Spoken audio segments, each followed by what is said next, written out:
tafsir.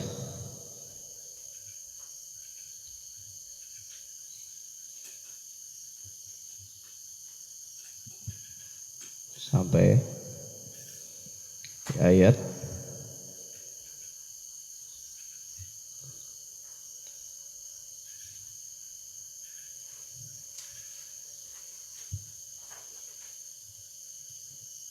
sekarang masuk di 21 surat Ali Imran ya.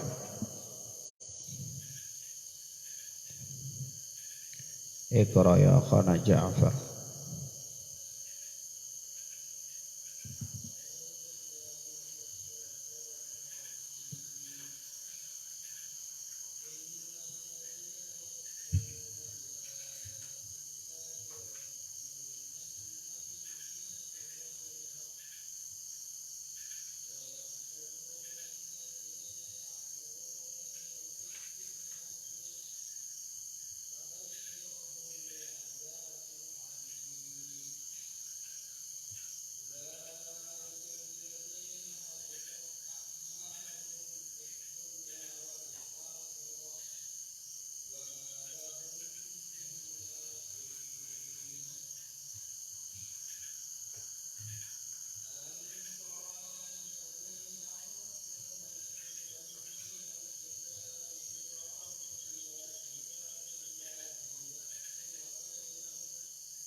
Tayyib, barakallahu fiik.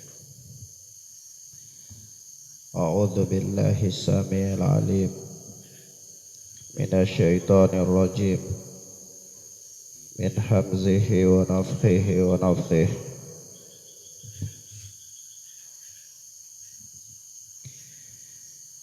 Innal ladzina yakfuruna bi ayatillah wa yaqtuluna an-nabiyyina bighairi haqq wa yaqtuluna alladhina ya'muruna bil qisti minan nas fabashshirhum bi'adzabin alim. Ulaika alladhina habitat a'maluhum fid dunya wal akhirah wa ma lahum min nasirin. Alam tara ilal ladina utu nasiban minal kitab yud'auna ila kitabillahi liyahkuma bainahum thumma yatawalla fariqum minhum wa hum mu'ridun. Dzalika bi annahum qalu lan tamassana an-naru illa ayyaman ma'dudat wa gharrahum fi dinihim ma kanu yaftarun. Fakaifa idza jama'nahum liyaumin la raiba fihi wa wuffiyat kullu nafsin ma kasabat wa hum la yudlamun. Allah tabaraka wa ta'ala berfirman, innal ladzina yakfuruna bi ayatillah, sesungguhnya orang-orang yang kafir terhadap ayat-ayat Allah, wa yaqtuluna an-nabiyyina bighairi haqqin, dan mereka membunuh para nabi dengan tanpa hak, yakni tanpa alasan yang benar. Nah, itu orang-orang kafir, yang mereka mengingkari bukti-bukti kebenaran yang sudah jelas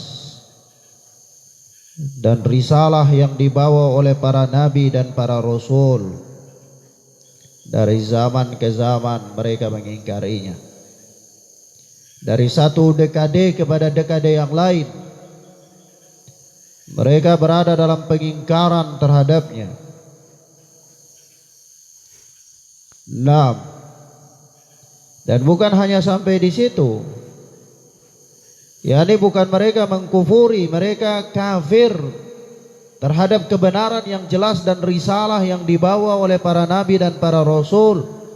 Hanya sebatas itu tidak, tapi berlanjut keangkuhan mereka, kedurhakaan mereka, kebengisan mereka berlanjut.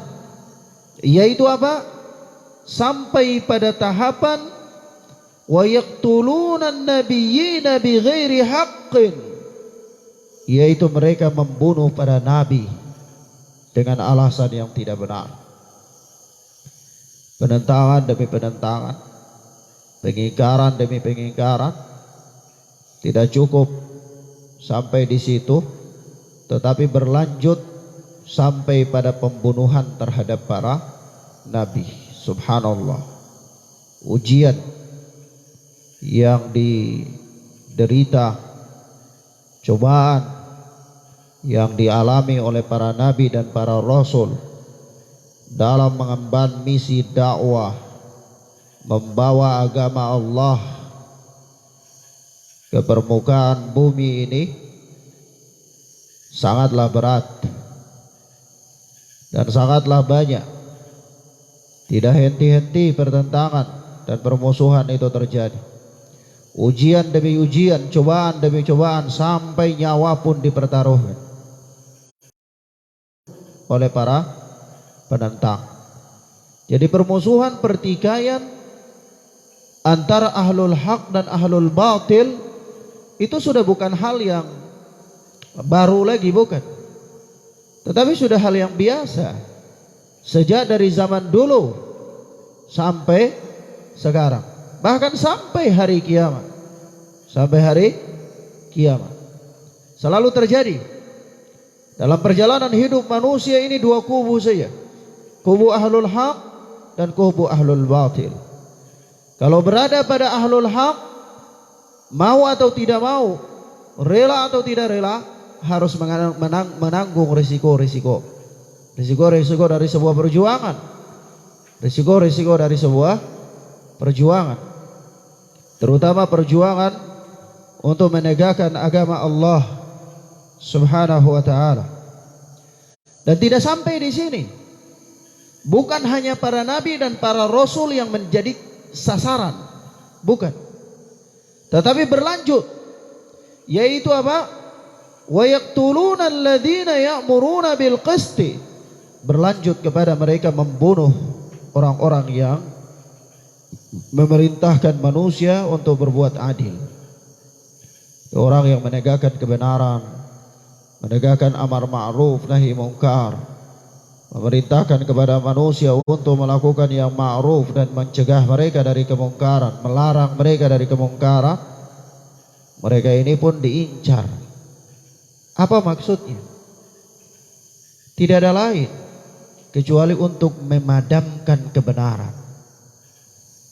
Ya, kalau para rasul dibunuh, utusan Allah dibunuh, misalnya para nabi dibunuh, kemudian orang-orang alim, orang-orang yang mengambil amanah tugas para nabi dan para rasul dari kalangan para ulama, orang-orang saleh, as-siddiqin, wasyuhada, wassalihin, kalau mereka dibiarkan, maka agama tetap berjalan, al-haq tetap bersinar. Tapi cara yang paling ampuh menurut orang-orang kafir ini adalah membunuh mereka semua. Maka orang yang menegakkan kebenaran pun dibunuh, dimusnahkan. Tujuannya hanya satu, supaya memadamkan al-haq, supaya memadamkan al-haq. Sebagaimana Allah Azza wa Jalla mengatakan dalam ayat yang lain bahwa yuriduna ayyutfi'u nurallah. Mereka menginginkan untuk memadamkan cahaya Allah. Menginginkan.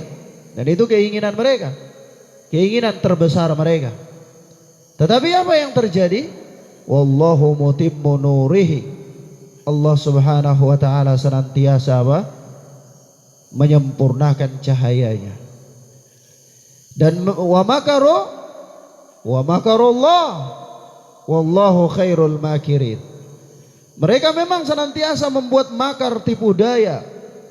Apapun mereka lakukan untuk memadamkan kebenaran, tetapi sungguh Allah tabaraka wa ta'ala mempunyai makar atas mereka. Dan makar Allah adalah makar yang lebih baik. Kalau kita lihat ikhwan, usaha demi usaha ya, upaya demi upaya untuk memadamkan agama ini luar biasa sekali. Untuk memadamkan kebenaran ini luar biasa sekali. Subhanallah. Ya, terjadi di mana-mana. Baik penindasan secara fisik maupun penindasan secara akal atau moral, ya, terjadi di mana-mana. Terus khususkan di akhir zaman ini. Tetapi apa? Dekatkan diri kepada Allah, kembali kepada Allah, harapkan pertolongan kepada Allah. Karena sebagaimanapun manusia berusaha untuk memadamkan agama Allah, Allah Azza wa Jalla tetap akan menyempurnakan cahayanya. Allah tetap akan mengunggulkan, memenangkan agamanya.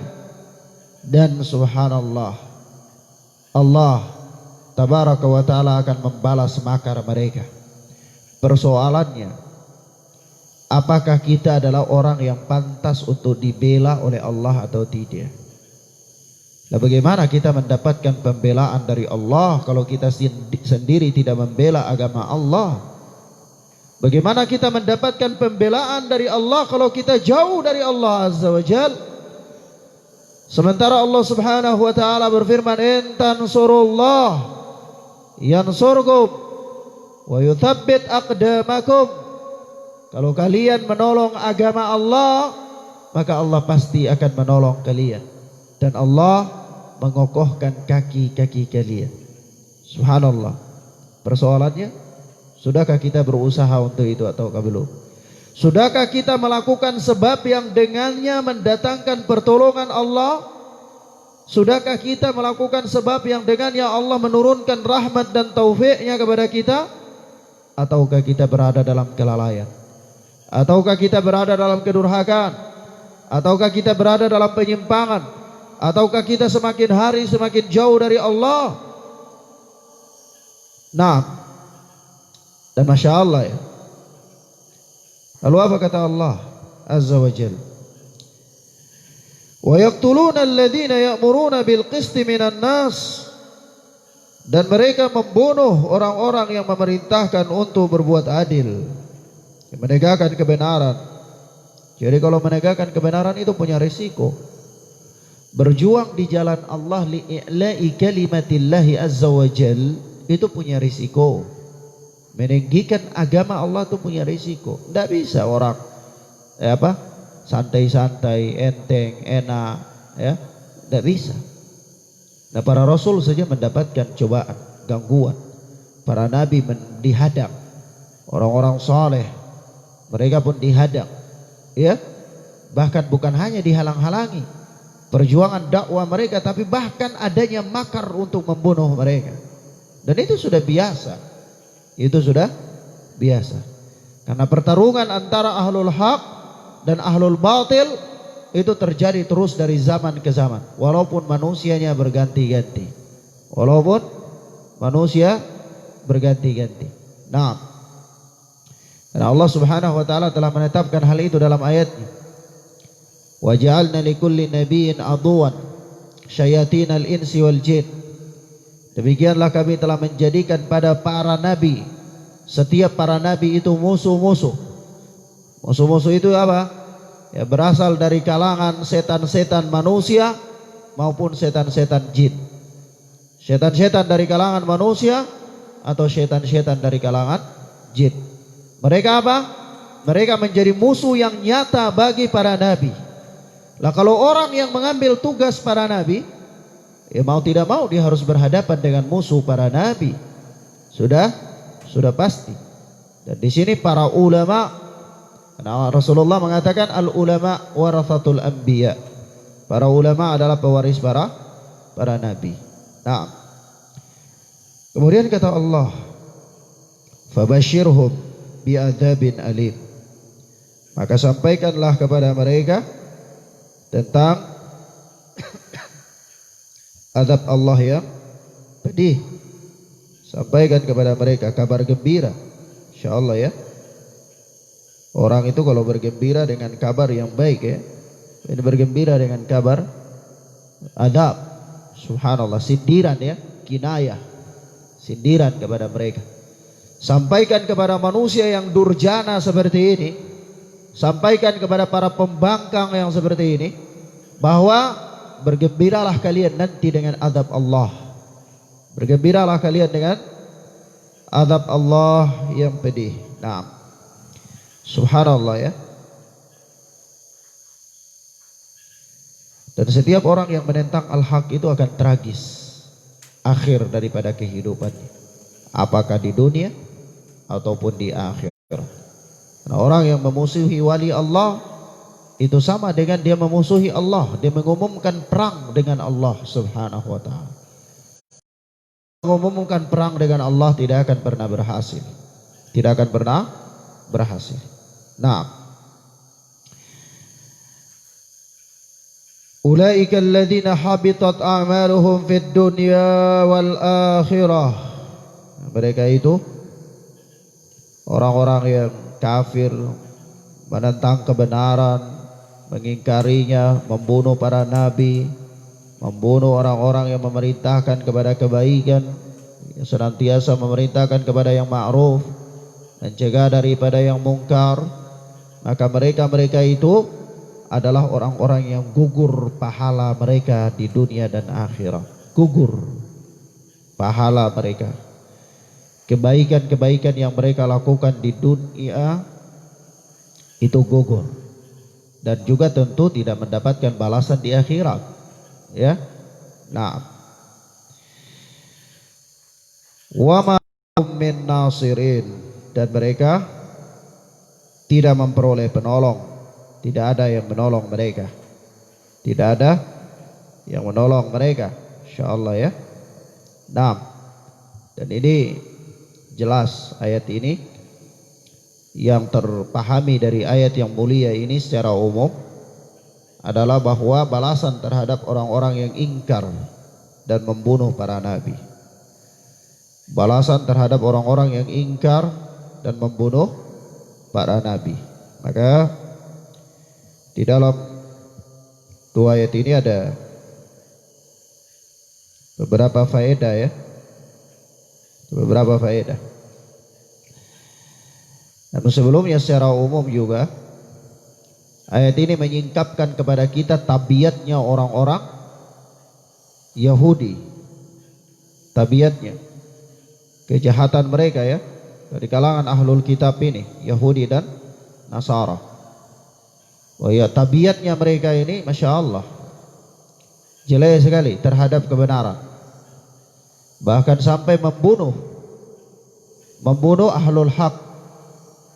Jadi kalau ada orang yang berjalan di atas jalan mereka, ya dia menentang kebenaran, kebenciannya terhadap kebenaran luar biasa, padahal dia mengaku dirinya Islam, maka sesungguhnya orang ini keimanannya perlu dicurigai, karena dia telah berjalan pada uslubnya orang-orang ahlul kitab. Dia telah mengambil metode mereka dalam memusuhi kebenaran, Maka sangat ditakutkan jangan sampai dia mendapatkan akibat sebagaimana akibat yang didapatkan oleh para pendahulunya, yaitu dari kalangan ahlul kitab. Nah, di sini ada beberapa faedah. Faedah yang pertama, bahwa kekafiran dan kezaliman termasuk penyebab kebinasaan di dunia dan mendapatkan adab yang kekal di akhirat. Mendapatkan adab yang kekal di akhirat. Kekafiran dan kezaliman termasuk penyebab kebinasaan di dunia dan mendapatkan adab yang kekal di akhirat. Jadi bahaya terhadap tindakan kekafiran dan kezaliman. Nah, yang kedua, pembunuhan kepada orang-orang yang melakukan amar ma'ruf nahi munkar sama besar dosanya dengan pembunuhan terhadap para nabi. Pembunuhan terhadap para nabi. Nah,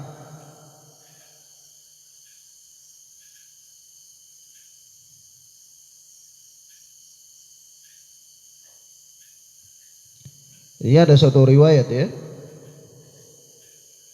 yang diriwayatkan oleh Imam Qurtubi rahimahullah di dalam tafsirnya. Riwayatnya panjang ya, namun singkatnya, setiap negeri yang di dalamnya ada 4 orang, maka penduduknya terjaga dari bala dan bencana.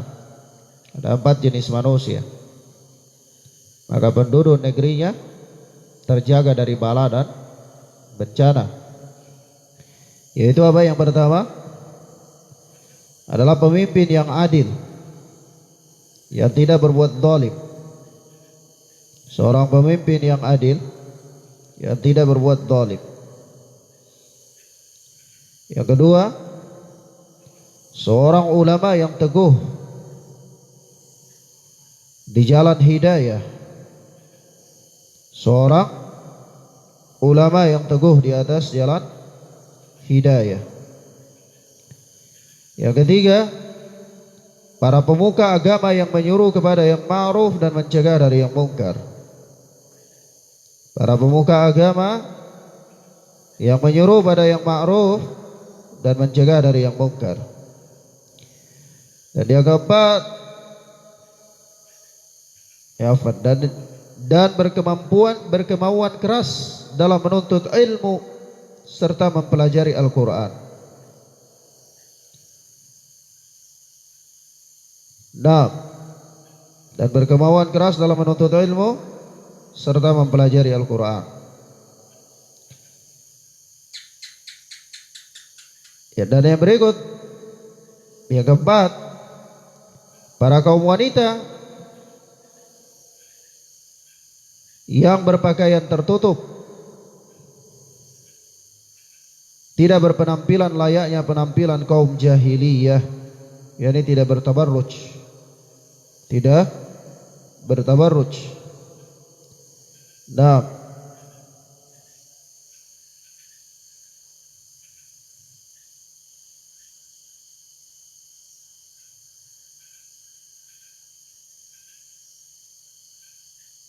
bahkan disebutkan dalam sebuah riwayat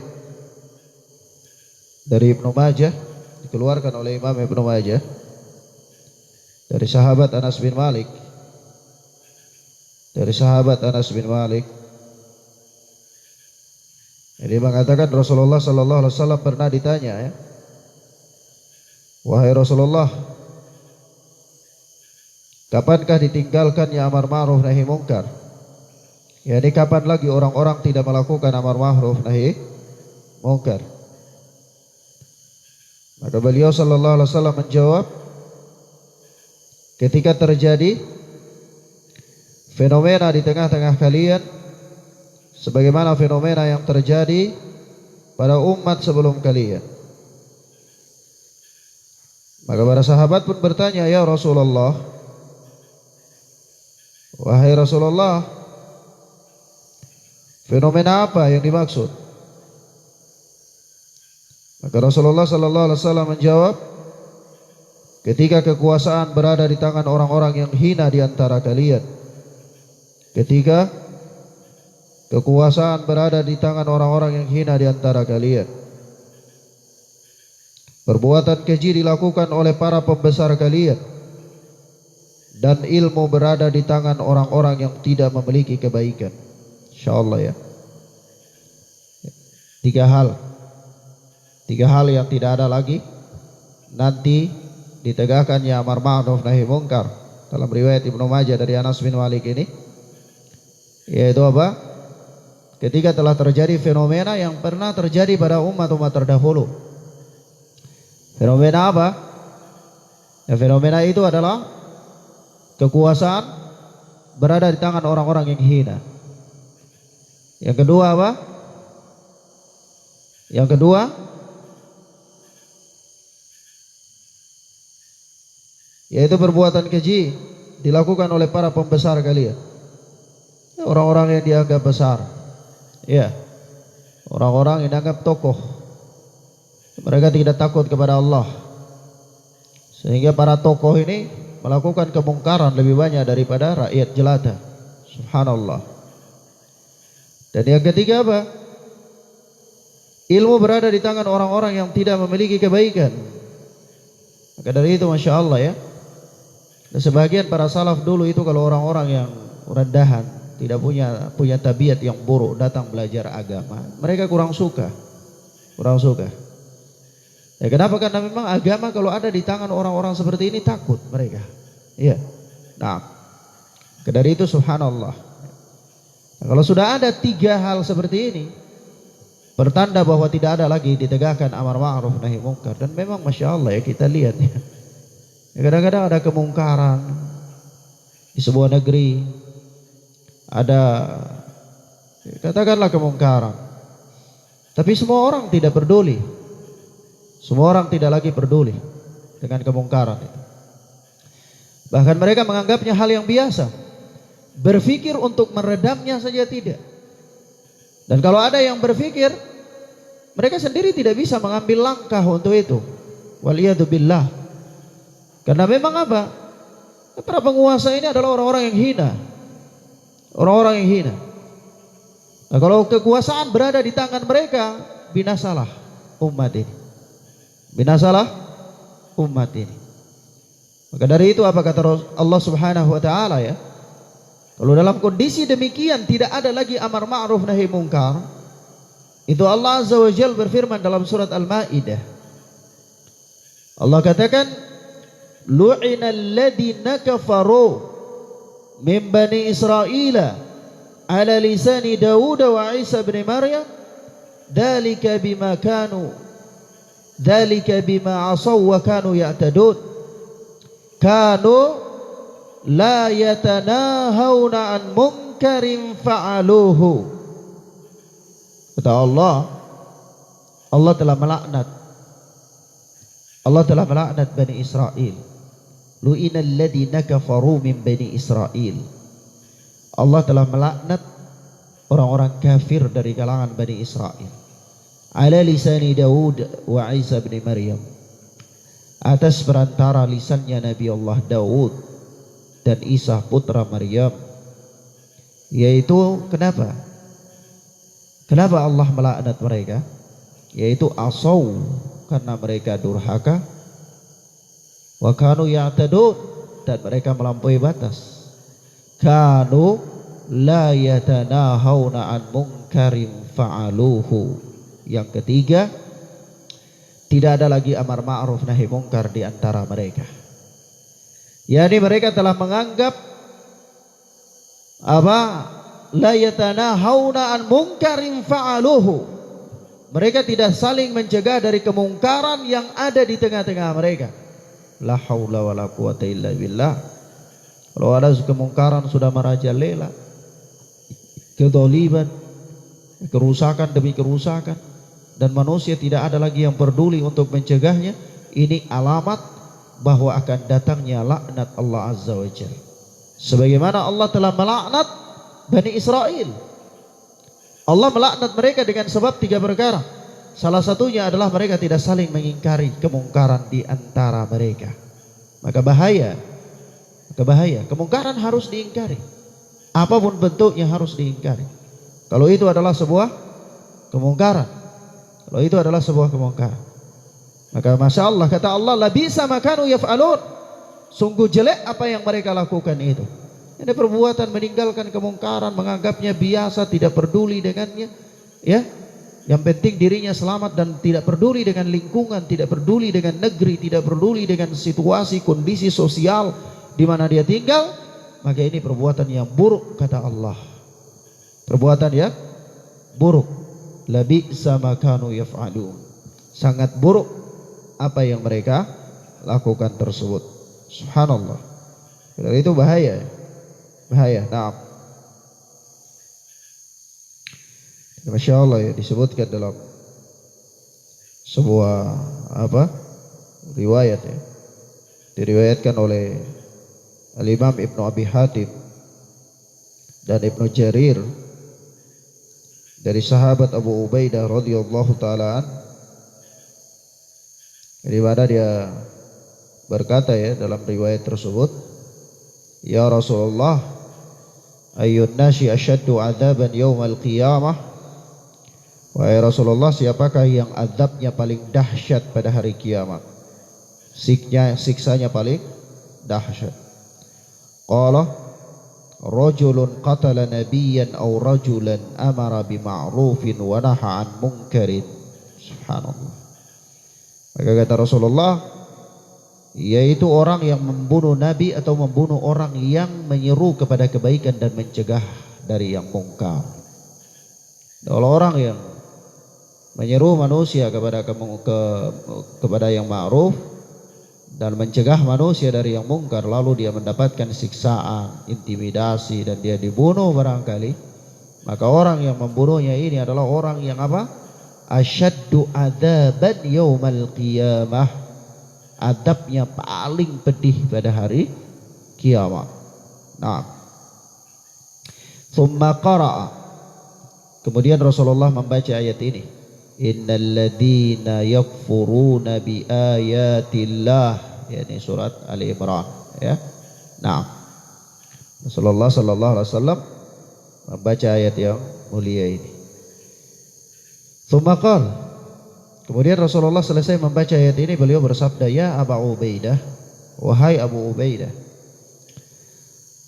qatalat banu Israila 43 nabiyyan awalan nahari fi sa'atin wahidatin.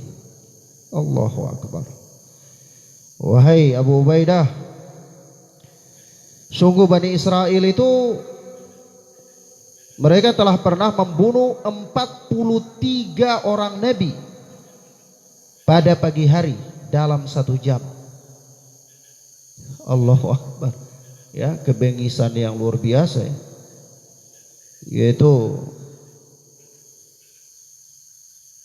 qatalat banu Israila 43 nabiyan, yani 43 nabi, awalan nahari fi sa'atin wahidatin. Itu pada apa? Satu di pagi hari pada 1 jam. Faqala mi'atu wa sab'una rajulan min ubadi bani Israila. Masya Allah, ya. Dan apa kata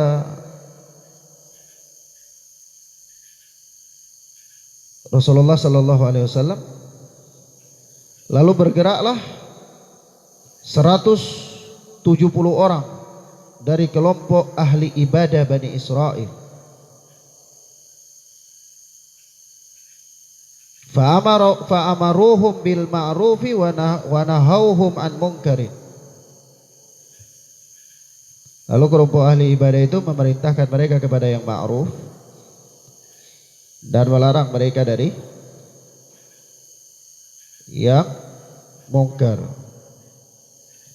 Maka apa yang terjadi? Faqutilu jami'an min akhirin nahari min dalikal yawm. Maka pada hari itu juga di sore hari mereka semuanya dibunuh. Fahum alladzina dzakarallahu ta'ala Maka mereka itulah orang-orang yang dimaksud oleh Allah Tabaraka wa Ta'ala dalam ayat ini. Dalam ayat apa? Surat Al-Imran ini. Jadi 23 nabi itu dibunuh pada pagi hari. 1 jam, 1 waktu saja. Maka ketika itu datang kepada mereka 700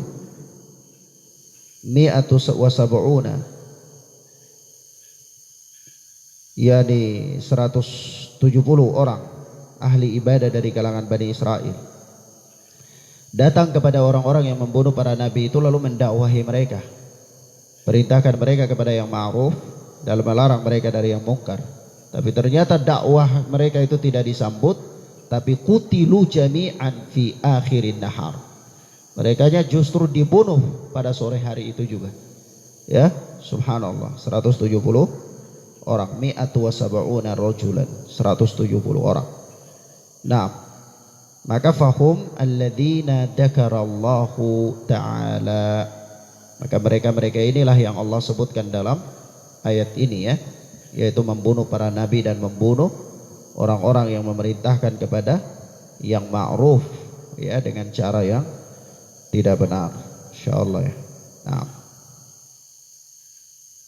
pembunuhan kepada orang yang melakukan amar ma'ruf nahi mungkar sama besar dosanya dengan pembunuhan terhadap para nabi. Faedah yang ketiga, perbuatan syirik ini menyekutukan Allah Subhanahu wa taala dapat menghapus dan merusak amal baik di dunia dan akhirat. Nah, yang keempat, orang yang dihinakan atau disia-siakan oleh Allah Ta'ala, maka tak ada seorang pun yang dapat menolongnya.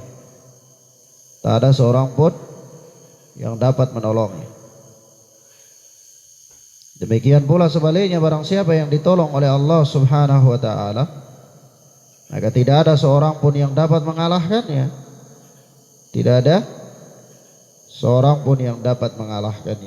Nah, maka dari itu carilah pertolongan kepada Allah Azza wa Jalla.